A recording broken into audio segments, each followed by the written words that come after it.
زي ما شفنا في كوميونيتي القناة، من بين 4 تصويتات و1900 تصويت اخترت دكتور دري وكان 62%. ومقطع اليوم راح اجمع 3 مقاطع في مقطع واحد بتسلسل خرافي، بسبب اني اخذت اجازة في العيد وطولت الاجازة حبتين، فعشان كذا لازم يكون المقطع دسم لعيونكم، وان شاء الله انكم سامحيني. يعني قصة دري، قصة NWA وقصة ديث رو كلها في مقطع واحد بس. ودكتور دري اشهر وافضل منتج في تاريخ الراب، وهو واحد من الجيل الذهبي للراب، واكتشف بعض من اعظم مغنين الراب في التاريخ. ومع ذا كله في ناس كثير ما يعرفون قصته كاملة. في تهديد جاه من الFBI ادى الى بيع شركته بقيمة 3 مليون دولار. اليوم راح نعرف قصته كاملة، من البوماته وبيفاته والمشاريع التجارية وغيرها كثير. ادري في ناس زعلانين بسبب التصويتات، لانه انا حاط اسم دري مع اسامي غير معروفة، فاكيد دري راح يفوز بسبب الشعبية اللي عنده. ولكن اوعدكم المرات الجاية انه يكون كل تصويت يعني الاسامي المعروفة مع بعض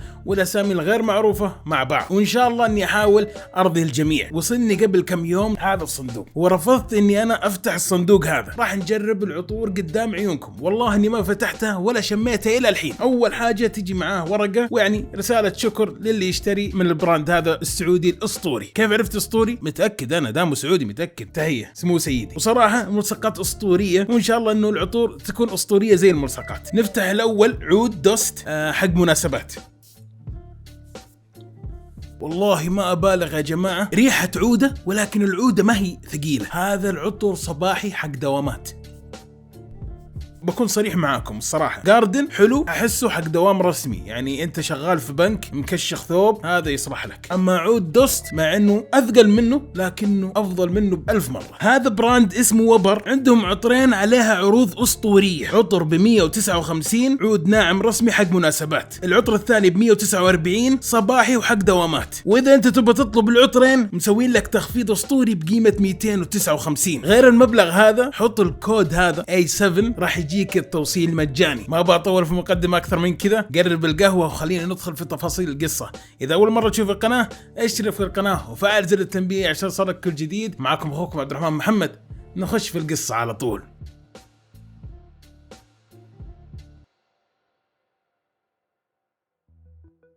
أندري روميل يونغ، والمعروف باسم دكتور دري، ولد في 18 فبراير عام 1965 بالتحديد في كابتن كاليفورنيا. بالخمسينات والستينات كانت كابتن منطقة لطيفة، وانتقلوا عدد كبير من العوائل السود لكابتن عشان يبعدون عن الجرائم اللي تصير في وسط مدينة لوس أنجلوس. ولكن في السبعينات والثمانينات بدأ الحي ياخذ منحنى ثاني، بدأوا يسيطرون عليها عصابة البلودز والكريبس، وكانت السرقات وإطلاق النار والقتل يصير كل يوم. ودري نشأ في كابتن في ذاك الوقت، وكانت طفولته صعبة جدا. وأمه وأبوه لما جابوا دري كانوا هم أصلا لسه مراهقين وصغار، ومن يوم ما كان صغير وهو مع الأغاني. وأبوه أصلا كان مع مجموعة غنائية، واخذ اسم روميل من المجموعة هذه لأن كان اسم المجموعة R&B روموز، فعشان كذا استوحى اسم دري اللي هو روميل من المجموعة هذه. رغم انه قدم ولده للأغاني إلا انه ما قدم له الكثير، لأن الأب أصلا ما كان دائما موجود في حياته وهو صغير، لأن بعد ولادة دري بفترة انفصلوا أمه وأبوه عن بعض، ودري في الغالب تربى وكبر على يد أمه وجدته. المهم انتقلت عائلة دري لمدن كثيرة وأحياء مختلفة في لوس أنجلوس، بما فيهم لونج بيتش، واتس، وجنوب وسط المدينة. ولكن هو أصلا جالس مع جدته في مشاريع الإسكان الجديدة في نومز آرمز في كابتن. كان دري قريب من أمه وأخوانه، وخاصة أخوه تايري. كانت الفلوس قليلة وكانت العائلة فقيرة جدا وقت نشأته، ودري كان دائما طموح، ونشأته في الحي أعطته الدافع للنجاح اللي وصله اليوم. رغم أنه شاف الجريمة والعنف في كل مكان، إلا أنه دري ما قد دخل في عصابة نهائيا. وأم دري كانت دائما تقول له أن أعضاء العصابة جبناء، عشان كذا دري يدور طريقة ينجح فيها بدون ما يكون في الشوارع. كان وقتها دري دائما يفكر في الأغاني، ودائما كان يشوف الأساطير المعروفة وقتها في الهيب هوب. وحاجة معروفة فيه إنه هو شخص خجول جدا، ولكن لما يجلس ويمسك الدي جي كان يعرف كيف يدير أي حفلة. عشان كذا كان يكسب سمعة كواحد من أفضل منسقين الأغاني في كابتن. لما كبر عرف إنه المدرسة ما كانت مناسبة بالنسبة له، وكان يبغى يركز في الأغاني. انتقل دري من مدرسة سنتيال الثانوية في كابتن إلى مدرسة فيرمونت الثانوية ثانوية في جنوب وسط المدينة بسبب درجاته السيئة. حاول برضه يروح برامج تدريب مهني في شركة نورثروب للطيران، ولكن بسبب درجاته السيئة بعدوه من البرنامج. عرف وقتها دري انه درجاته ما راح تدخله الجامعة ولا حتى بقالة، عشان كذا بدأ يركز اكثر في حياته الاجتماعية وبدأ يبني مسيرته الغنائية. وفي عام 1983 دري دخل مع مجموعة اسم المجموعة جلوبال روكينج كرو، وكانت ضامة عضو مستقبلا في NWA دي جي يلا، وبرضه المغنية ميشيل اللي وقعت في وقت ثاني مع شركة ايزي اي في روثلس ريكوردز. كانوا يسوون العروض في نادي كابتن اسمه ايفا، والنادي ده مملوك لدي جي مشهور في الويست كوست اسمه ألونزو ويليامز. دري كان جزء من المجموعة ويشتغل معاهم في النادي، وهالشي خلى دري واحد من اشهر منسقين الاغاني في كابتن. يعني ما كان يشتغل دي جي في البيت وبس، كان دري يحصل على فرصة ويبني اسمه لنفسه في المدينة، ولكن الاغاني ما كانت كافية لسداد فواتيره. وكان دري يتعرض لضغوط من امه عشان يدور على وظيفة او يرجع للمدرسة. حاول دري يدخل مدارس في كابتن وحاول يدخل للاذاعة، ولكن دري كان يعرف انه الاغاني هي الشيء الوحيد اللي يبغى يسويه، عشان كذا حط طاقته كاملة في الاداء ويصنع بيتات في اليوم لاخر الليل. كان عنده استوديو جدا صغير، وبدا دري ودي جي يلا في استخدامه للتسجيل، ومن هنا سجلوا اول اغنية لهم والاغلب ما يعرفها باسم سوغري، واللي اصدروها مع المجموعة اللي داخل معاهم دري. الاغنية نجحت وباعت فوق 50,000 نسخة في كابتن. هالشيء خلى الفريق واحد من اكبر الفرق وقتها، وكان وقتها عندهم اهتمام من حفلات كثير. مع ذا كله دري ما كان مبسوط للمكان اللي رايح فيه مع مسيرته المهنية. دري كان يبغى يصنع اغاني مختلفة، يبغى اغاني صعبة وواقعية اكثر. وبرضه ذا الجروب اللي كان معاهم يلبسون ضيق ويحطون مكياج ويسوون شعورهم قبل ما يدخلون الحفلة، وحالة امهم الف حالة.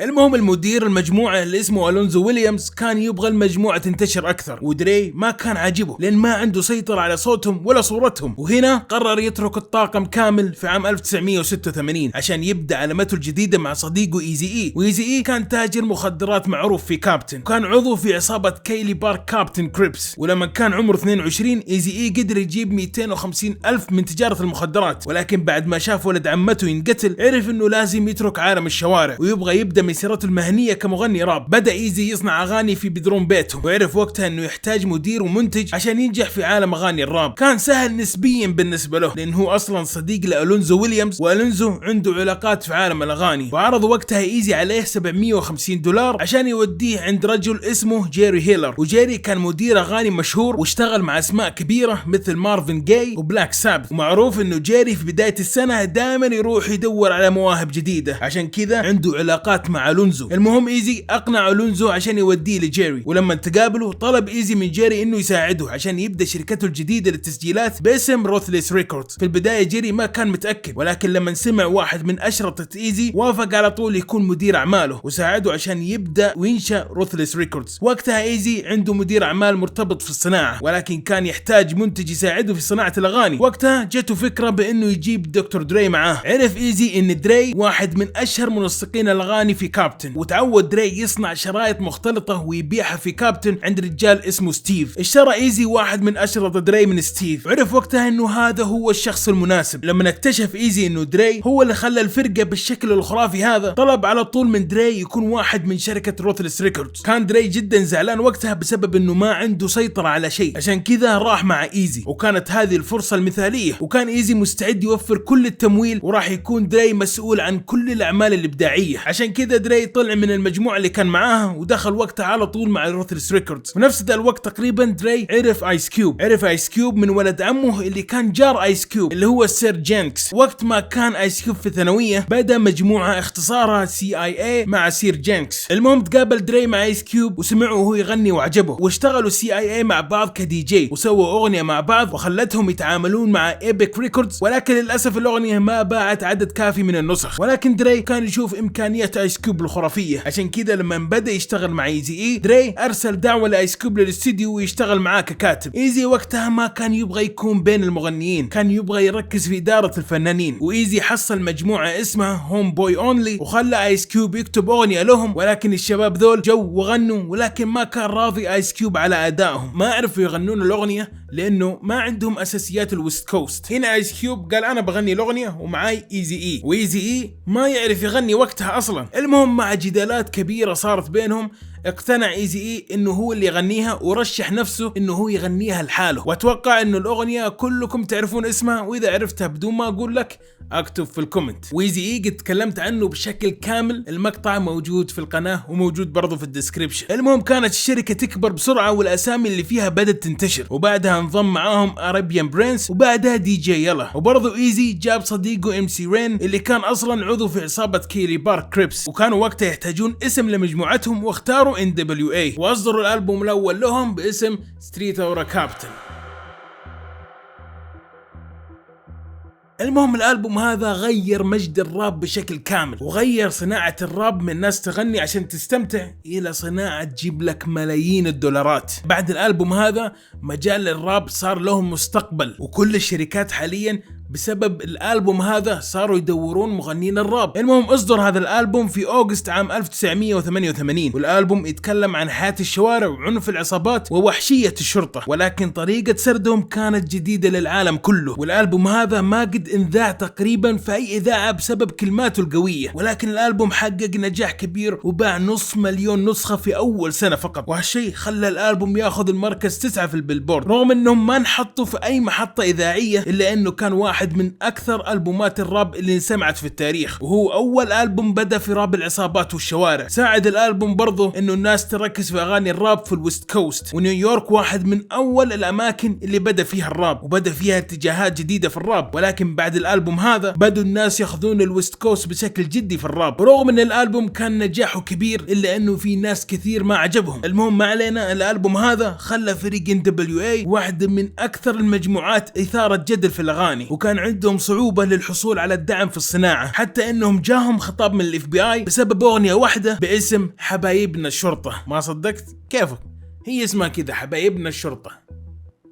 المهم ما وقفوا على كذا، برضو بدوا يسمون نفسهم بأخطر مجموعة في العالم. المهم لما وصل دري لعمر 24 سنة صار غني وقدر يشتري كل شيء هو يبغاه، وصار الحريم أو النساء يرمون نفسهم عليه. المجموعة ذي صارت معروفة، وصار عندهم عدد كبير من الجمهور في جميع أنحاء العالم، كانوا يسوون عروض في كل مكان والتذاكر دايما سولد، كانوا يعيشون حرفيا أحلامهم. ولكن الأمور في كامبتون لا زالت سيئة، ووقت ما كانوا في جولة جاء دري أخبار مأساوية بأن أخوه تايري مات بسبب مضاربة في الشوارع. أخوه دخل في جدال مع رجال في جرين شوت بوليفارد ومات بسبب انه انضرب وتم كسر رقبته ومات في لحظتها، والقضية جلست الى يومنا هذا بدون اي حل. وتايري هو الاخ الثاني اللي فقده دري، لان الاخ الاول الصغير اسمه جيروم توفى بسبب الالتهاب الرئوي، وقتها كان عمره سنة فقط. لكن وفاة تايري كانت مختلفة لانهم كبروا مع بعض وبينهم علاقة كبيرة. المهم دري وقتها كان يعيش الحياة اللي يبغاها، لكن كونه من المشاهير الاغنياء ما قدر يحمي عائلته من اللي يصير في كابتن. اذا ما كان فقدان اخوه شيء كافي، دري بدا برضه يفقد اصحابه وشركائه التجاريين بعد تفكك NWA. كان ارابيان برنس اول عضو في NWA يترك الجروب بعد ما عرف انهم يتعرضون للسرقه. ارابيان برنس بدا كفنان لحاله، وكان عنده خبره في صناعه الاغاني كمنتج، عشان كذا كان يعرف كيف تشتغل صناعه الاغاني. كان السيستم انه كل ربع سنه تحصل على بيان حقوق ملكيه، والبيان هذا يوضح عدد السجلات والمبيعات والمبلغ المفترض ياخذه كل عضو في المجموعه. ولكن مع NWA هالشيء ما صار ابدا، وبرضه ارابيان برنس ما اخذ اي مبلغ من اي جوله. ولما سال ايزي عن الفلوس قال ايزي روح اسال جيري هيلر، ولما راح سال جيري هيلر جيري رجع وقال له روح اسال ايزي اي، وكل واحد قاعد يرميه على الثاني. طفش ارابيان برنس وقرر يخرج من المجموعه. ولما ارابيان برنس قال لايس كيوب انه بيخرج، حس ايس كيوب انه في شيء غريب، لان وقتها كانوا اكبر فرقه في العالم وكانوا يسوون عروض في كل مكان ودائما التذاكر تخلص، وارابيان برنس بين انه هالشيء بسبب الماده. المهم وقتها كانوا الشرطة دائما يلاحقونهم ويدخلون في جدال معاهم داخل العروض، وما حد وقتها كان يكسب اي راتب من هالشيء. واحدة من عروضهم في ديترويت دخلوا في جدال مع الشرطة لدرجة وصل موضوع لاطلاق النار، حاولوا يهربون ولكن الشرطة كانت حاطة كمين، كل اعضاء NWA تم القبض عليهم. الموضوع ما كان يستحق هذا كله، فقرر ارابيان برنس يخرج من المجموعة ويبني نفسه بنفسه. واستمرت فرقة NWA مع ايس كيوب، ايزي اي، ام سي رين كمؤديين رئيسيين، ودكتور دري دي جي يلا كانوا هم الدي جي. الموضوع اخذ فترة قصيرة وبدوا الاعضاء يخرجون. ايس كيوب بدا يشوف نظرية اريبيان برنس. بعد ما سوى الالبوم الاول لايزي اي باسم دوزت، ايس كيوب كتب اغلب الاغاني الالبوم، ولما جاء وقت ياخذ فلوسه حصل وقتها على شيك بقيمة 332 ألف دولار فقط. اخذ مبلغ خرافي 332 ألف دولار وزعلان. يا حبيبي المفروض اقل شيء ياخذ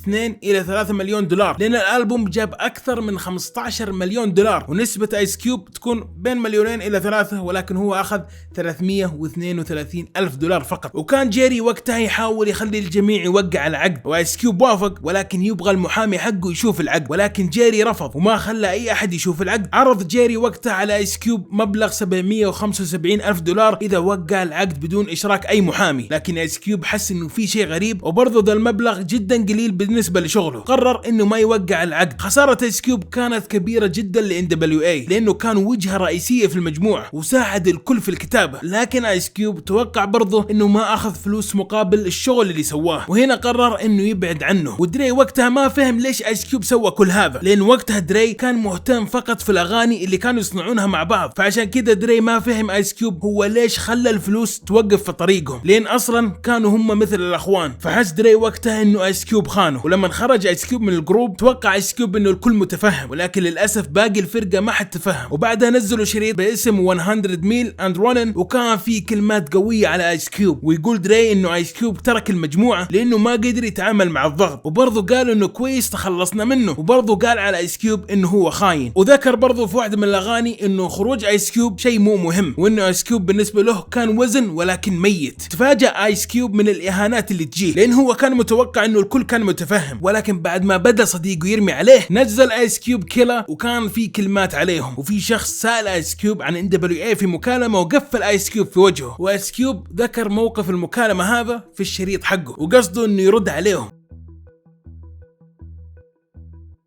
هالشيء خلى ايزي اي واعضاء NWA ينتقدون ايس كيوب في المقابلات، وقالوا انه ايس كيوب ما كان من الشوارع، وتكلموا عنه برضو في البوم NWA الثاني باسم نيجز فور لايف. كانت اغاني كثيره فيها رميات على ايس كيوب. اسم ايس كيوب اوشي جاكسون، ودكتور دري ذكر اسم ايس كيوب الاصلي على اساس انه هذا صديقه القديم. كان دري يشغل جهاز التوصيل مع الناس الثانيين ويسمع كلام الناس عن ايس كيوب، وكان يعتبر هالشيء عدم احترام، وخرج دري عن السيطره، وحس ايس كيوب وقتها انه لازم يرد، ونزل واحدة من أقوى الدسات في تاريخ الراب، وذكرت هالشيء في واحدة من المقاطع، لكن ماني متأكد أي مقطع. دس آيس كيوب على NWA أقوى دس في تاريخ الراب بالنسبة لي. المهم في أكتوبر عام 1991 نزل آيس كيوب الألبوم الثاني له، والأغنية الأولى في الألبوم كانت أقوى دس في تاريخ الراب بالنسبة لي باسم نو فازلين. هذه المرة آيس كيوب أهان فرقة NWA كلهم، وكان يطقطق على أغنية دكتور دري باسم ريل نيجز، وقال إنه دري لما كان مع مجموعته الأولى كانوا يحطون مكياج ويلبسون ملابس ضيقة. آيس كيوب ما خلى ولا بقف اي واحد في NWA، وحذر دري انه ما يستمر في الانتاج لان دري ما يقدر ينافس معاه في الراب. وربي ودي اشرح لكم الاغنيه بس ما اقدر، والله ما اقدر. وبرضه قال ايس كيوب انه دري تعرض للسرقه من ايزي وجيري هيلر. المهم نو فازلين يعتبر واحد من اعظم الدسات في تاريخ الراب. ايس كيوب ساكت طول الفتره، ولكن لما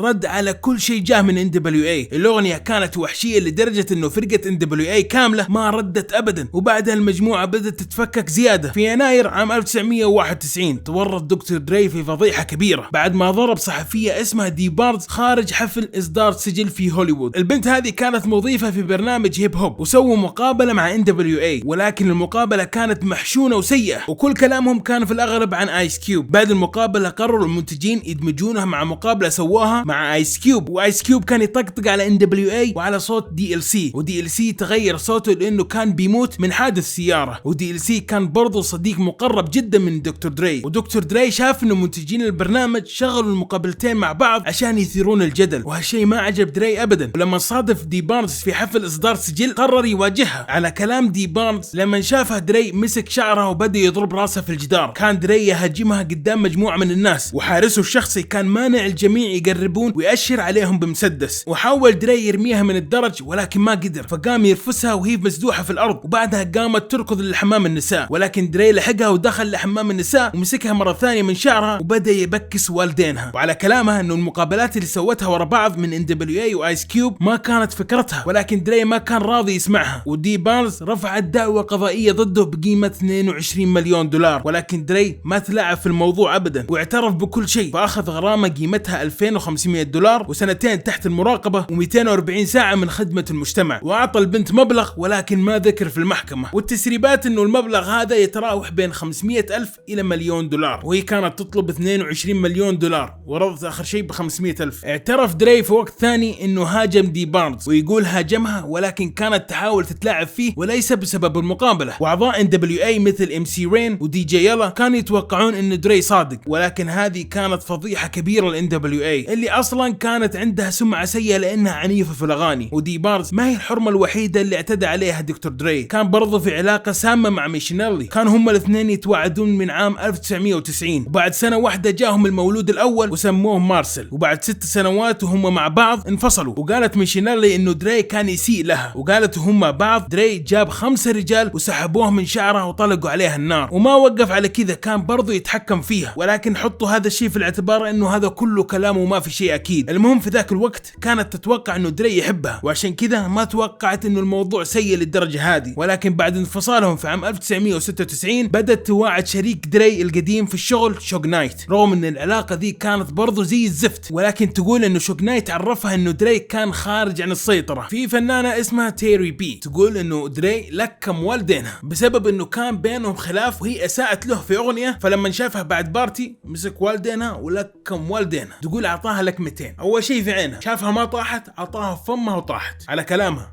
برضو ارجع عيد ما في شيء اكيد. بعد سنوات اعتذر دري لجميع النساء اللي تعرض لهم، وهو ندمان على كل التصرفات اللي سواها، وانه في ذاك الوقت ما كان حاس بنفس الطريقة اللي يحس فيها الحين. وفي ناس كثير ضد دري بما فيهم جيري هيلر في كتابه، قال انه سلوك دري كان سيء، كان يعاني من مشكلة وانه يشرب كثير وهالشيء خلاه عنيف. قال جيري انه برضه اضطر لتنظيف الفوضى بعد اللي صار. دري وجيري ما كانوا يتفقون ابدا، وخاصة بعد اللي صار مع دي بارنز. زيادة على كذا دري كان يشكك في تكتيكات جيري التجارية، رغم انه انتقد ايس كيوب لما خرج من NWA. بدا دري يحس انه ايس كيوب كان هو الصح، كان دري هو ماسك كل شيء في ادارة NWA وكل الاعمال، ما كان وجه معروف في NWA وبس، هو صنع جميع البيتات وانتج جميع الاغاني في روثلس ريكوردز. حس دري انه لازم يجيه مبلغ اكبر بكثير من اللي كان يجيه. كان جيري يتصرف دائما بشكل غريب في العقود، وكانت في اشاعات انه ايزي باع كتالوج NWA لجيري عشان يقدر يحتفظ على اكبر عدد من الارباح لنفسه. كان دري يتعب بسبب عدم وجود سيطرة في الشغل، وعشان كده بدأ ياخذ خطوات عشان يبدأ علامته التجارية. ودري قرب من واحد من حراسه الشخصيين وعرض عليه يكون شريكه التجاري الجديد اللي هو شوغ نايت. وشوغ نايت من كابتن وعنده مهنة قصيرة في الكرة الأمريكية، ولكن لما طلع من LA رامز بدأ يشتغل كحارس شخصي ومروج لحفلات لفنانين مثل بوبي براون. كان عند شوغ علاقة مع DLC اللي أصلا وقع مع روثلس ريكوردز واشتغل مع دكتور دري. تقابلوا شوغ ودري من خلال DLC وبدأوا يشتغلون مع بعض. كان في البداية شوغ مجرد حارس أمن لدري، ولكن شوغ كان عنده خطط أكبر وكان يبغى دري يطلع من روثلس عشان يبدأ معاه علامته التجارية. شاف شوغ اللي يصير مع ايزي وجيري هيلر واقنع دري انه راح يحصل على كل شيء. بدأ دري يقتنع انه شوغ كلامه صح، وكان لسه مرتبط بالعقد مع NWA او روثلس ريكوردز، وما يقدر يطلع من العقد الا اذا فسخ العقد او وقعوا على استقالة، ولكن ما يقدر بسبب انه ما يبغونه يطلع، فعشان كذا رفض انه يروح مع شوغ نايت. ولكن شوغ نايت ما قبل الرفض تكون اجابة، وفعلا وقتها شوغ نايت كانت سمعته زي الزفت في صناعة الاغاني، ويأكد انه حصل على اول شيء كبير له من فانيلا ايس في اغنية ايس ايس بيبي. كان عنده عميل في ماريو جونسون وهو اللي كتب اغنية لفانيلا ايس باسم ايس ايس بيبي، وفانيلا ايس ما دفع لماريو ابدا. وهنا شوغ واللي معاه علقوا فانيلا ايس في بلكونة فندق، وبعدها فانيلا وافق يكتب شيك، كذا قدر ياخذ فلوسه كاملة اللي خطط يستخدمها عشان يساعد دري عشان يبدون شركتهم التجارية. وفانيلا ينفي ويقول انه شوغ ما علقه في البلكونة، ولكن يعترف انه شوغ هدده بطريقة ثانية. كان شوغ فعلا عنده سمعة زي الزفت في صناعة الاغاني لانه يستخدم العنف عشان ياخذ اللي يبغاه، وقبل لا يبدون علامتهم التجارية مع بعض كان لازم دري ينهي العقد اللي بينه وبين روثلس ريكوردز. وهنا شوغ نايت استخدم نفس التكتيك اللي نجح مع فانيلا ايس. شوغ نايت واجه ايزي اي وهدده بالقتل لو ما سمح لدري ينهي عقده. يأكد شوغ نايت انه اشر لايزي اي على شاحنة بيضة تحت في الشارع، وقال لايزي انه جيري هيلر فيها وجالس يتعذب، وقال اذا ما وقعت راح تكون امك هي الضحية الجاية. وجيري جيري كان فعلا في السيارة ولكن ما عذبوه، ولكن هددوه بالقتل إذا ما خلوا دري يطلع من عندهم، وتعرض إيزي للضرب لين ما أذن عشان يوقع، ولكن التوقيع هذا انقلب ضدهم بين إيزي وجيري رفعوا قضية ضد شوغ نايت ودكتور دري. المهم بعد ما سمحوا لدري وميشن اللي يطلعون وقعوا مع ديث رو، وهنا دري أخيرا طلع بشكل رسمي من NWA، وكذا انهارت المجموعة وركزوا وقتها MC رين وإيزي إي ودي جي يلا في حياتهم المهنية الفردية. بسبب الأمور اللي صارت بدأ بيف بين إيزي إي ودري، وزي ما قلت لكم إيزي إي قاضى دري بسبب خروجه من العقد بسبب التهديد، وقرروا يصلحون بينهم، ولكن فاز في القضية إيزي إي وقدر ياخذ إيرادات دري كفنان ومنتج، فكل مرة يصدر فيها دري أغنية، وهالشيء ما منع دري يغسل شراع إيزي إي في أغانيه. وبنفس الوقت ذا جلسوا يهنون بعض في مقابلات، واستمر إيزي في إثارة قضية دري ويقول إنه للحين هو تحت سيطرة جيري هيلر. وفي ديسمبر عام 1992 أصدر دري أول ألبوم له بعد روثلس ريكوردز باسم ذا كرونيك. الألبوم خرافي يعتبر كلاسيكي ويرمي كلمات كثيرة على إيزي إي. المهم الألبوم هذا في ميزات جديدة من دري، واكتشفوا العالم كله وقتها سنوب دوغ. دري سمع أغاني سنوب دوغ من أخوه وارن جي اللي أعطاه كاسيت له، وفي الكاسيت كانت فيه بعض أغاني سنوب. وارن جي أخو دكتور دري، أنا قد قلت قبل في مقاطع إنه ممكن ولد عمه وممكن أخوه، ولكن طلع إنه أخوه فعلا،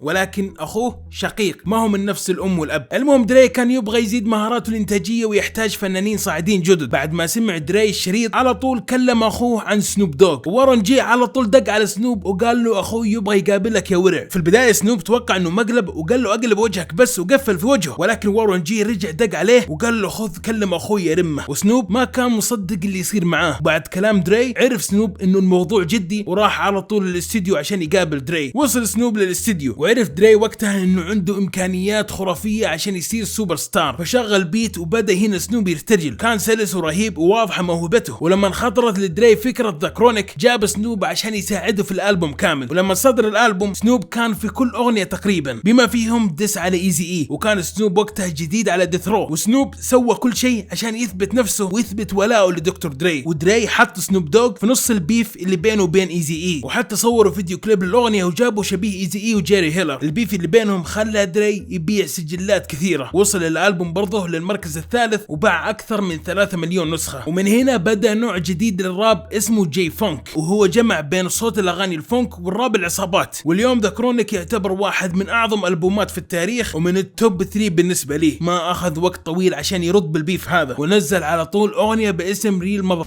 جيز.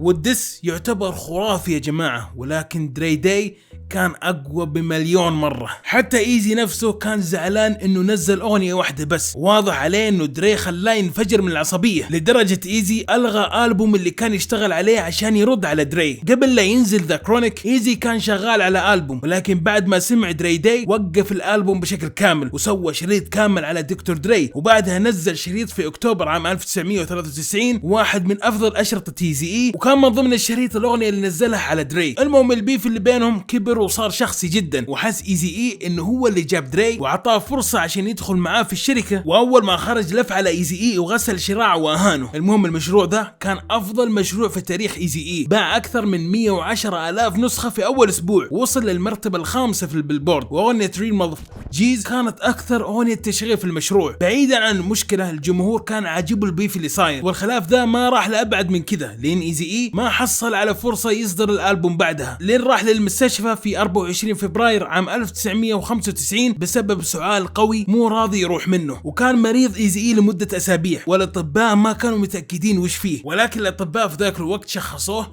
بمرض الإيدز. كفانا وكفاكم الشر يا جماعة. وفي 16 مارس قال لجمهوره انه كان يقاتل عشان حياته. وقت ما كان إيزي في المستشفى جميع اعضاء NWA زاروه بما فيهم آيس كيوب ودكتور دري. في ذاك الوقت آيس كيوب وإيزي وقفوا البيف بشكل رسمي قبل وفاة إيزي إي. وقت ما زاروه كان في اشاعات انه ممكن ترجع مجموعة NWA، وحتى البيف بين دري وآيس كيوب وقف بشكل رسمي. وكان وقتها دري يشتغل مع سنوب دوغ على الألبوم الأول له، وكان يشوف دري انه آيس كيوب راح يكون مثالي لوحدة من الأغاني. اتصل دري بآيس كيوب ودعاه الاستديو. وصل البيف اللي بين دري وايس كيوب ما كان جاد، لان دري كان فقط منزعج من خروج ايس كيوب من المجموعة لانهم كانوا في القمة وقتها، ولكن مع الوقت عرف دري انه ايس كيوب كان كلامه صحيح. كل وضوح ايس كيوب داس فرقة NWA كاملة بعد اغنية نو فازلين. المهم ايس كيوب راح للاستديو ورمى كل شيء وراه. المهم راح ايس كيوب للاستديو وسجل اغنية باسم ناتشرال بورن كيلز، وهذه المرة الاولى اللي يشتغل فيها اعضاء NWA من وقت تشتتهم. وايس كيوب ودري كانوا هادين فعلا في ذاك الوقت اللي كان فيه ايزي في المستشفى، لكن ايزي ودري ما تكلموا مع بعض وقت ما تضخمت المشكلة اللي بينهم، وكانت مشاكلهم شخصية لانهم وجهوا اثنينهم كلمات خطيرة على بعض. ولكن في النهاية دري راح للمستشفى وتصالح مع ايزي قبل وفاته في 25 مارس عام 1995. المشكلة اللي صارت بينهم كبرت بسبب الجمهور. المهم بنفس الوقت ذا كان دري وسنوب داخلين في مشكلة مع مجموعة ثانية اسمها تو لايف كرو. رغم ان المجموعة ذي مشهورة اكثر في ميامي الا انهم بدوا فعلا في ريفرسايد في كاليفورنيا، ونقلوا بعد ما سمع دي جي معروف وقتها واحدة من اغانيهم كان يبغى يشتغل معاهم، ومن بعدها صاروا مشهد الراب في ميامي. لكن بعض الاشخاص في الويست كوست ما كان عاجبهم طريقة خروجهم من كاليفورنيا وينفجرون في مكان ثاني، عشان كذا كان في توتر. لكن المشكلة مع دري كانت لما راحوا تو لايف كرو في جولة مع NWA، بالتحديد كانت في سانت لورنس، وفي كلام انه دري نام مع واحدة من الراقصات في تو لايف كرو، وهالشيء خلى لوك يعصب ويزعل ويترك الجولة. وبرضه تكلم على دري في واحدة من اغانيه، ما ذكر اسم دري ولكن كلامه كان واضح يقصد دري، ودري رد عليه في نفس الديس دري داي وذكر اسم لوك في الاغنية بدون تشفير. وحتى سنوب ذكر في واحدة من اغانيه عن لوك في ألبوم دوغ ستايل. اللي اقدر اقوله انه دري شخصا الموضوع، مع انه الموضوع جدا تافه، راح وجلد والدينهم والموضوع عادي. هالشيء حلو في الراب لكن ممكن يوديهم لعواقب جدا كبيرة وسيئة. المهم البيف اللي بينهم كان جدا تافه، ولكن بنفس الوقت هذا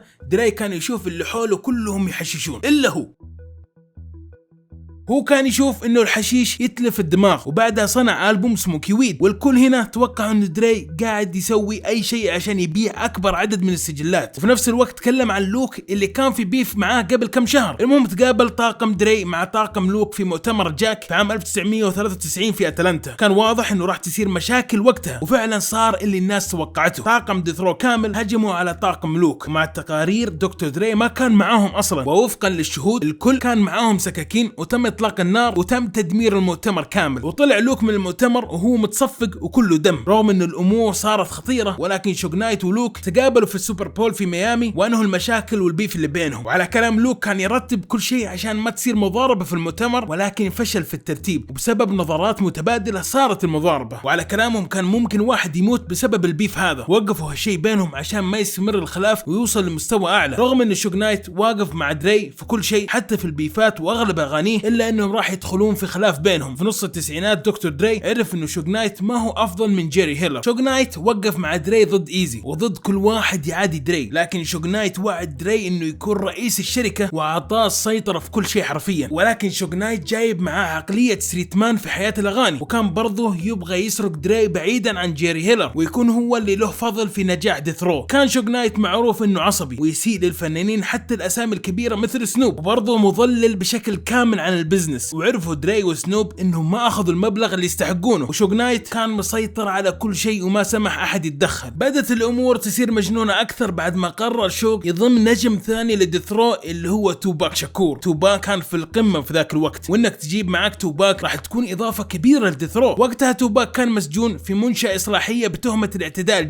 زاروا وقتها شوغ في السجن وعرض عليه يدفع الكفالة بقيمة 3 مليون دولار، ولكن بشرط، الشرط ان توباك يوقع مع ديثرو. وتوباك ما كان عنده اي خيار ثاني غير قبول الصفقة. وبعدها صار واحد من فنانين ديثرو. وبعد خروج توباك شوغ كان يبغى يخلي توباك النجم الاكبر لديثرو، وخلى دري يدخل مع توباك في اغنية كاليفورنيا لوف. والاغنية هذه واحدة من افضل اغاني في تاريخ الراب، وصلت وقتها للمرتبة الاولى في البيلبورد، وجلست في البيلبورد لمدة اسبوع كامل. وهي واحدة من اغاني البوم توباك باسم اولازو مي، وكان هذا اول مشروع لتوباك مع ديثرو. الالبوم هذا باع اكثر من 500 الف نسخة في اول اسبوع. المهم في نفس الوقت اللي دخل فيه توباك لديثرو كان دكتور دري يبتعد عن ديثرو حبة حبة. حس دري انه ديثرو بدأت تتغير وتخرج عن السيطرة، وديثرو كانت مليانة عصابات اللي كان يعرفها شوغ نايت في الشوارع، وكل مغنيين الراب كانوا يخافون منهم. ودري كان يبغى يركز في الاغاني فقط وما يبغى يدخل في اي دراما، وحتى وقتها ما كان ياخذ الراتب اللي يتوقعه ويستحقه. في عام 1996 طفش دري وقرر اخيرا يترك ديث رو رغم انه كان مالك للشركة، وبرضه كان شريك وقتها في انتر سكوب اللي كان يديرها جيمي ايفن. دري كان عارف انه لازم يحاول يوصل لصفقة مع شوغ نايت عشان يطلع، وفعلا تمت الصفقة، وبعدها سوى اجتماع مع جيمي ايفن، وجيمي ساعده عشان يبدا الشركة الجديدة باسم افتر ماث ريكوردز. وكانت هذه خطوة ذكية لان بعدها ب6 اشهر انقتل توباك شاكور، ومن بعدها ديث رو بدت تنهار، وشوغ نايت انحكم عليه بالسجن لمدة 9 سنوات بسبب انتهاك الافراج المشروط. وحتى سنوب دوغ طلع من ديث رو في عام 1998 ودخل على طول وقتها مع نو ليميت ريكوردز. مع خروج كل الفنانين من ديث رو وسجن شوغ نايت انهارت ديث رو تماما، ولاول مرة في تاريخ دري يكون حر في شغله ويسوي اللي يبغاه. الايام الاولى كانت صعبة، حتى الجمهور قالوا انه راح ينزل من القمة، ونزل بعدها اول البوم له في شركته باسم دكتور دري بريزنس ذا افتر ماث. كان الالبوم تجميعي من جميع فنانين افتر ماث الجدد ودكتور دري المنتج. دري مسك معظم الانتاج وغنى في بعض الاغاني، ولكن الالبوم ركز على الفنانين الجدد اكثر. اول اغنية كانت ايست كوست ويست كوست كيلز، كان فيها ار بي اكس وناز وبي ريل وكي ار اس 1 وعدد من الفنانين. وقتها كانت المشكلة كبيرة بين الويست كوست والايست كوست، وهو جمع الاثنين في الاغنية، والاغنية الثانية كانت بعيدة عن راب العصابات، وهالشيء يعتبر جديد لانه دري مو مهتم في النوع هذا من الاغاني، ولكن كانت خطوة حلوة وهي خطوة جديدة وطريقة جديدة، والجمهور احترم ذي الخطوة مع انه الاغنية ما كانت مخيفة زي اغاني الثانية. المهم الالبوم ما جاب حتى نص المبيعات اللي سواها قبل، وما كان لها تأثير كبير مثل ذا كرونيك، وحتى الفنانين اللي وقعوا معاه ما نجحوا نجاحه. وعشان هالشيء دري نسي الالبوم هذا وتأكد انه لازم يشتغل هنا مع اكبر اسماء في الساحة عشان يقدر يلفت انتباه الناس، وهو قرر يشكل مجموعة باسم ذا فاير، وكانت مكونة من ناز، فاكسي براون، ايزي، اي زي، كورميجا، وانتاج دري ومع ذا تيكت ماستر. ولكن في وقت ثاني تم طرد كورميجا من الجروب لان ما كان في اي توافق مع ناز، ودخلوا مكانه نايجور. وقتها جت ضجة كبيرة للمجموعة بعد ما الكل شاف البوم نازل الخرافي اللي نزله. كل اللي في الجروب كانت تنتشر اساميهم بشكل خرافي، وغير كذا مع وجود الاسطورة دري وراهم، وكل الجمهور توقع انه راح تكون افضل شركة في الراب. وقتها دري كان يبغى يركز في الانتاج وتطوير الفنانين بدل ما يغني، كان هذه فرصته عشان يثبت انه يقدر يحول الفنانين لنجوم. ولكن لما اصدروا مشروعهم الاول وكانت خيبة امل كبيرة للجمهور، ما حد توقع انه الالبوم راح يكون بهذا السوء، واغلب كلمات الالبوم كانت عن جرائم في حياة الشوارع، وانتاجه كان مايل للبوب او الار ام بي. الجمهور وقتها كان هادي ومنتظر اي جديد، وهم حسوا انه لازم يشتغلون اكثر ويصنعون اغاني كلاسيكية. كان الالبوم فاشل، وحتى الجروب انفصلوا وكل واحد ركز في حياته المهنية. في ذا الوقت كان في اشاعات بانه دري طاح ومستحيل يرجع، وهو ما سوى اي مشروع كلاسيكي من يوم ما خرج من ديث رو، وانتشر اشاعات برضه بانه يعاني من مشاكل مالية. كان دري في نقطة صعبة، واسلوبه الجديد ما مشى مع طلبات الجمهور، عشان كذا كان لازم ياخذ اتجاه مختلف. وبدا كل شيء يتغير لما جيمي شغل شريط تجريبي لرابر ابيض من ديترويت. تاكد دري انه حصل على الفنان الخرافي الجديد امينيم. راح امينيم للوس انجلوس عشان يأدي في مسرح بعد ما انطرد من وظيفته، واصدر امينيم اي بي باسم سليم شيدي، ولكن ما كان عنده اي ضجة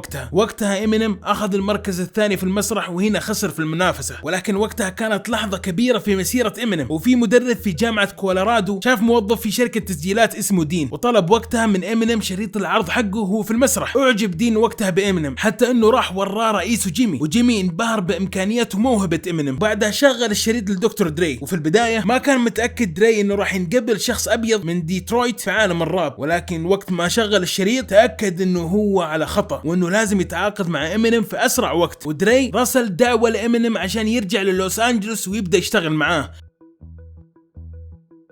وإمينيم كان من أشد المعجبين في فرقة NWA وقت بدايتها، وهو مو قادر يصدق إنه الأسطورة مثل دكتور دري يبغى يشتغل معاه شخصيا. في البداية نجحوا خلال جلستهم الأولى لأنهم سجلوا أول أغنية لإمينيم باسم ماي نيمز. انفجرت انفجارة ما هي طبيعية ووصلت للبلبورد وقتها، وعرف وقتها دري إنه إمينيم راح يكون نجم. وعلى طول وقتها بدوا يشتغلون على ألبوم إمينيم باسم سليم شيدي في عام 1999. وفي يوم الليلة إمينيم صار مشهور، وأنتج دري 3 أغاني ودخل في 2. مع أسلوب إمينيم الجديد وإنتاج دري الخرافي كان ألبوم سليم شيدي ناجح ووصل للمرتبة الثانية في البيلبورد، وكان هذا فوز كبير لشركة افتر ماث، واثبت دري للكل هنا انه هو لسه موجود في الساحة. والألبوم هذا كان مثير للجدل بسبب كلمات امينيم المليانة بالإشارات بالمخدرات والعنف، ولكن وقتها دري كان متعود على الانتقادات ووسائل الإعلام. ومن نفس السنة أصدر دري ألبوم خرافي الثاني له باسم 2001. رجع دري أخيرا لصوت جي فانك وراب العصابات اللي خلاه مشهور، وكان المفروض يكون تكمل الألبوم ذا كرونيك. كويك، اللي هم جاء في سنوب دوغ، اكزيبت، امينيم، برو واب، نايت دوغ وغيرهم كثير. الالبوم ذا ما في ولا اغنيه تقدر تشكك فيها، وصل للمرتبه الثانيه في البيلبورد. وهذا الالبوم كان مهم جدا للوس انجلوس، وكان ممكن يبدا بيف كبير بين اسطوره في الراب دي جي كويك، لين قال كلام في اغانيه في الالبوم. وفي نظريات كثيره انه دري كان وقتها ينتقد اشياء ثانيه في NWA، ووقتها كانوا يبغون يلمون شمل المجموعه، ولكن دري وقتها اصلا تصالح مع الاغلب، ايزي اي وايز كيوب وام سي رين، وكان واضح ما كان يتكلم على اي واحد فيهم. وفي نظريه ثانيه كان يتكلم عن دي جي كويك اللي جاء في كامبتون في نفس الوقت تقريبا، ووقع برضه مع ديثرو في التسعينات. وقت ما نزل دري البوم 2001 دي جي كويك قبلها كان يتكلم عن لم شمل NWA، وبعد سنوات اعترف بانه حس انه دري كان يتكلم عنه. بعد البوم دري دي جي كويك نزل اغنيه، ولكن ما ذكر دري بالاسم، ولكن كانت نغزات بسيطه. قبل لا يرد دري بعد رد دي جي كويك، اكزيبت وقف في البيف هذا، وطلع اكزيبت وقال انه دري لما تكلم ما كان يقصد دي جي كويك، ودري كان يشوف انه دي جي كويك كان شخص جديد في ذيك الفتره. بعدها انتهى الموضوع اللي بينهم وتصالحوا وحتى اشتغلوا مع بعض. المهم بعد الالبوم هذا دري ما وقف، وكان يقدر ينزل اغاني اكثر، ولكن بنفس الوقت وقف ينزل اغاني عشان يركز بشكل كامل على انتاج واداره الشركه. وبعدها نزل البوم امينيم باسم ذا مارشال ماذرز. اشتغل دري على 6 اغاني في الالبوم، ومن ضمنهم ذا ريل سليم شيدي. والالبوم ذا سجل رقم قياسي لاسرع البوم مبيعا في التاريخ، وباع اكثر من 1,700,000 نسخه في اول اسبوع، وفاز وقتها برضو بجائزه الجرامي. وبرضو انتج دري البوم امينيم الثالث، وكان باسم ذا امينيم شو، وصنع 3 بيتات ل3 اغاني. تم اصدار الالبوم في عام 2002، باع اكثر من 280,000 نسخه في اول يوم، وصار وقتها اكثر البوم هيب هوب انباع في التاريخ. امينيم كان في ذروه كبيره وقتها، واثبت دري انه يقدر يخلي اي مغني راب ما حد يعرفه الى نجم عالمي. وهنا بدا يبحث عن فنانين ثانيين عشان يوقع معاهم، ووقتها سمع له واحد من افضل مغنيين الراب في التاريخ 50 سنت. دري اكتشف 50 سنت من امينيم. 50 كان صديق مدير امينيم اللي اسمه بول روزنبرغ. في ذاك الوقت 50 سنت اعطى امينيم شريط مختلط له باسم جيس هوز باك. وقتها امينيم كان مشغول جدا في الالبوم الجديد، فما سمع امينيم شريط 50 على طول،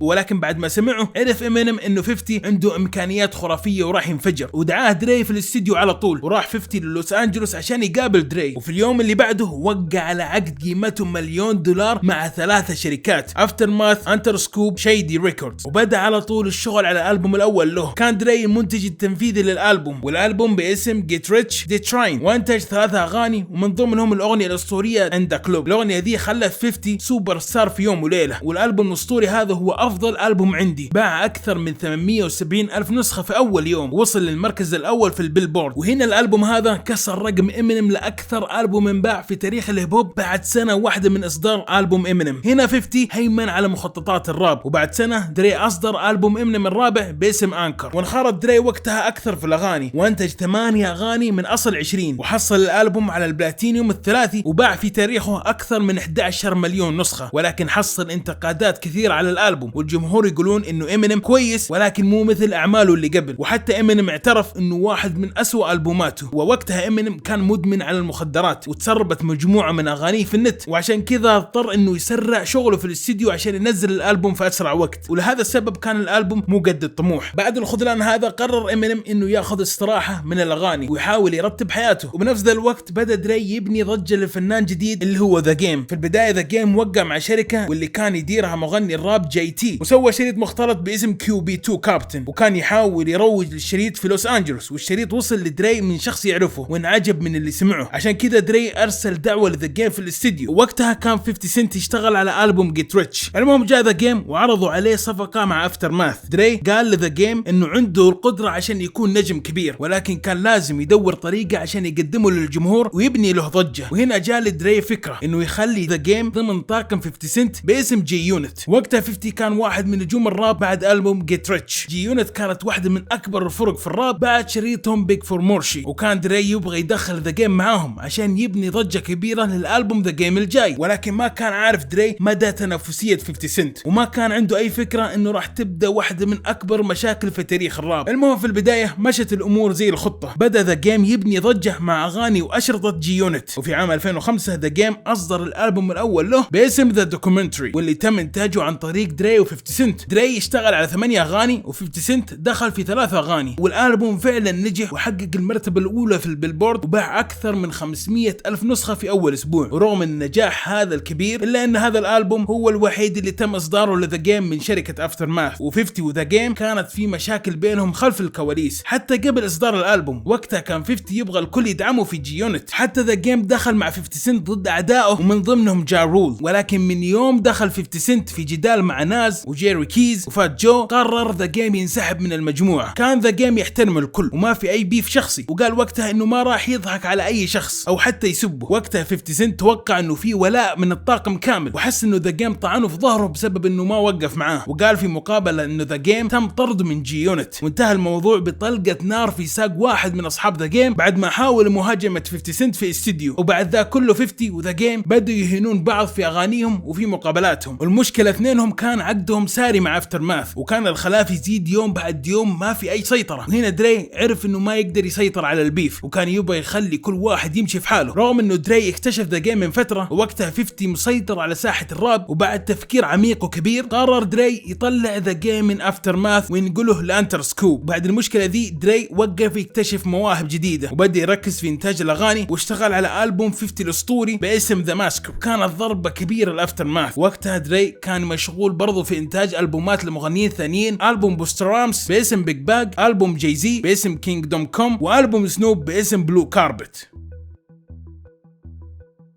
في عام 2007 دري اعلن انه اشتغل على تسجيله باسم ديتوكس، واللي المفترض يكون الالبوم الاخير له في الاستديو. كان في ضجة كبيرة عليه وكان الجمهور يتوقع يكون مثل قبل، ودري ما اعطاهم اي تاريخ عشان يقدر يركز في انتاجه. ورجع امينيم في عام 2009 و2010 بالبوم ريكوفري واللي انتجه دري بشكل كامل، وقبله نزل البوم ريلابس كان ناجح وباع اكثر من 600 الف نسخة في اول اسبوع، ولا زال ياخذ مراجعات عكسية لان اغانيه قبل بالنسبة للجمهور كانت افضل. بنفس السنة انتج دري بعض اغاني 50 سنت في البومه الجديد واللي برضه جاب مراجعات عكسيه وما باع مثل ما باع البوماته اللي قبل. وهنا قرر 50 يخرج من افتر ماث بسبب المشاكل مع الشركه. قال 50 انه الشركه هي اللي اخرت الالبوم وهذا سبب عدم نجاحه، ولكن كان هادي مع دري، شكره على كل شيء سواه في مسيرته المهنيه. مع البوم 50 وامينيم قرر دري انه جاء وقت يصدر البوم ديتوكس. بدت الضجه بعد ما اعلن الاغنيه الرئيسيه مع جاي زي، وتسربت بعض الاغاني والجمهور ما عجبهم اي اغنيه من اللي تسربوا. وهنا اعلن دري انه اي اغنيه تسربت ما راح تكون ضمن الالبوم. بعدها اصدر اغنيتين فرديتين باسم كوش مع سنوب دوغ وايكون، ونزل برضه اي نيد ا دكتور مع امينيم وسكايلر جراي. وكان واضح للجمهور ان الالبوم قرب ينزل، والجمهور انتظروا ولكن ما في اي موعد لصدور الالبوم. وقتها الشركه ما كانت مثل قبل. 50 سنت طلع وامينيم له 10 سنين معاهم، ودري ما جاب اي نجم جديد بعد ما طلع ذا جيم، وصار كانه ما هو عارف يحصل اي موهبه جديده. واعلن فجاه بشكل مفاجئ انه راح يشتغل مع فنان صاعد من لوس أنجلوس اسمه كندريك لامار. اكتشف دري كندريك بعد ما سمع واحد من أشرطته المختلطة، وفي ناس كثيرة يقولون لدري عن كندريك وبما فيهم جاي كول. دري جاب جاي كول للاستديو عشان يشتغلون مع بعض في الألبوم، وقال بأنه لازم يتعاون مع الفنان الصاعد في لوس أنجلوس. وقال له كول إنه موجود في كامبتون اسمه كندريك، واضح إنه راح ينفجر وإنه لازم يوقع معاه في أقرب وقت في أفتر ماث. ولما سمع دري لأغانيه عرف إنه كول كان صادق. دري راح شاف مقابلات كندريك وتعجب في طريقة كلامه، لما سمع أغانيه انبهر منه. المهم ارسل دعوه لكندريك عشان يشتغل معاه في ديتوكس ومع سنوب. كان كندريك مجرد رجل بسيط يشتغل مع صديقه، ولكن لما دخل استديو دري عرف وقتها كندريك انه وصل للنجاح. اول يوم تقابلوا دري شغل بيت على طول وقال لكندريك يكتب على البيت هذا، وعرف من وقتها انه حصل على نجمه الجديد. وعلى طول دري وقع مع كندريك في افتر ماث وانتر سكوب. قال دري وقتها انه بياخذ استراحه من الاغاني بعد البوم ديتوكس، مع ان وقتها ما نزل الالبوم، ولكن دري كان مركز اكثر مع شركه السماعات حقه باسم بيتس باي دري. هو اصلا بدأ الشركة ذي في عام 2006 مع جيمي، ولكن بعد سنوات شركة HTC اشترت نص الشركة بقيمة 300 مليون دولار. وعشان كذا دري حس انه لازم يبعد عن الاغاني، ركز مع الشركة للنجاح فيها. والخطوة دي نجحت لان ابل اشترت بيتس باي دري باكثر من 3 مليون دولار. قبل لا يرجع دري للاغاني اشتغل لألبوم كندريك باسم جود ماد سيري، والالبوم ذا خلى كندريك واحد من اكبر مغنيين الراب. على الرغم من ان دري ما كان مركز مع الاغاني، ولكن اثبت للكل انه يقدر يكتشف الفنان الفنانين ويساعدهم للنجاح. وبعد ما مرت السنوات لسه الالبوم ما نزل والجمهور طفش من التأجيل المستمر، وسنوب و50 قالوا انه دري كان مركز في بناء امبراطورية تجارية لنفسه، ودري كان يبي ينزل الالبوم قريب للكمال مع انه سجل اكثر من 40 اغنية، الا انه ما حس انه اي وحدة جيدة وكل شوية يسجل اغنية جديدة. المهم تأخر الالبوم جدا، ولكن اخيرا الجمهور حصل على شيء من دري اللي هو فيلم ستريت اور كابتن. ودري كان احد المنتجين مع ايس كيوب، وايس كيوب اعطاه فكرة الغاء البوم ديتوكس ويسوي البوم ثاني مغاير، وفعلا دري عجبته الفكرة ونزل الالبوم في اوغست 2015 باسم كابتن. وضمن الالبوم ذا عدد كبير من الفنانين اللي اشتغل معاهم، ومن ضمنهم كندريك، امينيم، سنوب دوغ، ذا جيم، اكزيبت. وباع الالبوم ما يقارب 300 ألف نسخة في اول اسبوع، وحقق نجاح كبير والجمهور عجبه. وهذه كانت طريقة دري المثالية لانهاء مسيرته الفنية كمغني راب. وللحين اقدر اقول لك انه دري يقدر يعطي في المجال هذا اكثر ويقدر ينزل البوم. هو له في المجال ما يقارب 30 سنة. دري ما نزل البوم بس وقتها، دري طيح واحد من اكبر اعدائه اللي هو شوغ نايت. وقت ما انهارت شركة ديثرو، شوغ نايت كان كل شوية يدخل ويطلع من السجن بسبب انتهاكات المراقبة او الاعتداءات العشوائية، واخر مرة كانت في عام 2015. وقتها شوغ نايت دعس رجل بالسيارة بعد مضاربة كبيرة صارت مع طاقم دري، والمضاربة صارت بسبب فيلم اللي ينتجه دكتور دري وايس كيوب باسم ستريت اور كابتن. طيب ايش دخل شوغ نايت؟ ذول قاعدين ينتجون فيلم، ايش دخل شوغ نايت؟ شوغ نايت كان زعلان بسبب انه ما شارك في صناعة الفيلم، وكانوا وقتها يستخدمون صورته في الفيلم بدون ما يدفعون له اي ريال. وقتها شوغ نايت كان يروح للاستديو كل يوم عشان يتكلم معاهم، وتكلم مع بعض مساعدين دري في الانتاج، ولكن الكل كان يرفض. ما حد كان يبغى يتعامل مع الدراما اللي يجيبها شوغ نايت، خاصة دري، لان وقتها كان في امر تقييدي ضده. فدري رفض شوغ نايت وطرده، وقال له العادة اشوف وجهك يدب. ولكن شوغ نايت وجهه مغسول بمرق، استمر يروح ويجي عليهم. في 29 يناير 2015 داخل في جدال مع الامن اللي هو سيبون سلون. الرجال هذا كان معروف في امن في فيلم معروف دينزل واشنطن، كان ماسك امن الموقع وهو كان مستكشف الموقع. هو كان برضه من عصابة البلودز، فاصلا ما في توافق بينه وبين شوغ نايت. بون بدأ يتجادل مع شوغ وطرده من المكان. بعدها اتصل شوغ بصديقه تيري، وهو اللي جاب شوغ لكامبتون. وتيري ذا كان برضه يشتغل مع ايس كيوب. تيري كان يحاول يرجع شوغ نايت مع دري، وتوقع انه يقدر يسويها، فوافق تيري انه يقابل شوغ في مطعم عشان يحلون الامور. وتقابل شوغ نايت وتيري في مواقف سيارات المطعم اللي كان اصلا قريب من مكان التصوير، وكانت الامور تمام. ولكن لما جاء بون بدا يهاجم سيارة شوغ نايت عشان يخرج، ولكن بدل ما يتضربون رجع شوغ نايت ريوس بالسيارة، وجاء تيري قدام السيارة يحاول يوقف شوغ نايت، لكن شوغ نايت دعسه بالسيارة وصدم بون. تيري مات على طول في وقتها، واصيب بون بجروح خطيرة في راسه، وكاميرات المراقبة كانت واضحة كل شيء. شوغ نايت يقول انه ذا كله دفاع عن النفس، ولو ما كانت سمعته زي الزفت كان ممكن طلع منها طبيعي، لانه كان ممكن دفاع عن النفس لان هاجمه بون. ولكن في النهاية سمعته زفت، واعترف بالجريمة القتل غير العمد، وتم الحكم عليه بالسجن 28 سنة.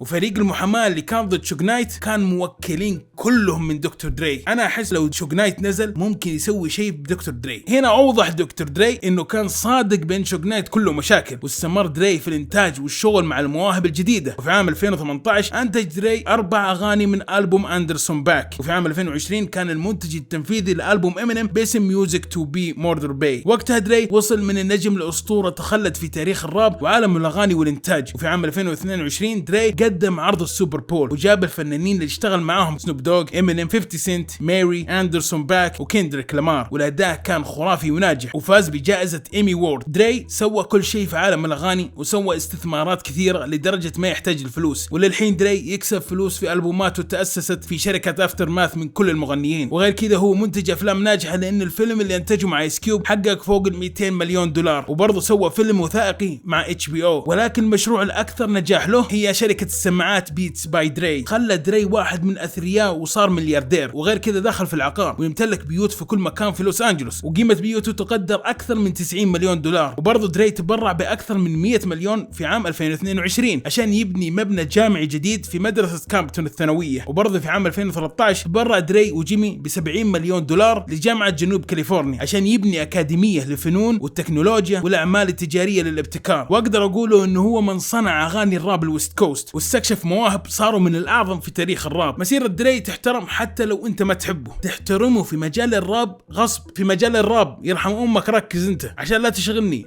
أنا أحترم دري ليش؟ إيش دخلك أنت؟ هدي يا حبيبي هدي. أنا أقول في مجال الراب إذا شفته أرمي بالزنوبة، انا ايش دخلني فيك؟ المهم المكان اللي وصل له كان لازم مثابرة وتعب، الموضوع ما كان سهل بالنسبة له، واجه اشياء كثيرة سمعتوها ممكن لو واحد غيره ترك الشغلة من اول مشكلة يواجهها. واقدر اختم بانه دري من اعظم مغنين الراب ومن اعظم منتجين الافلام واعظم منتج اغاني في التاريخ. بس هنا وصلنا نهاية المقطع، ان شاء الله عجبك المقطع وعجبك سرد المقطع، وان شاء الله اني وفقت في سرد القصة، وان شاء الله انك استمتعت من بداية القصة الى نهايتها. وحاب اتاسف لاني تاخرت جدا في هذا المقطع، ولكن زي ما قلت لكم اخذت اجازة بسيطة وطولتها شوية عشان ارجع لكم بمقطع دسم. حاب اشكركم على الدعم، شكرا لكم كلكم، الله يسعدكم زي ما تسعدوني، والله دعمكم خرافي وما بقى شيء على 50,000 اخ واخت. شكرا لكم كلكم، الله يسعدكم يا رب. بس نشوفكم في المقاطع الجاية، لا تنسى لايك سبسكرايب شير. السلام عليكم.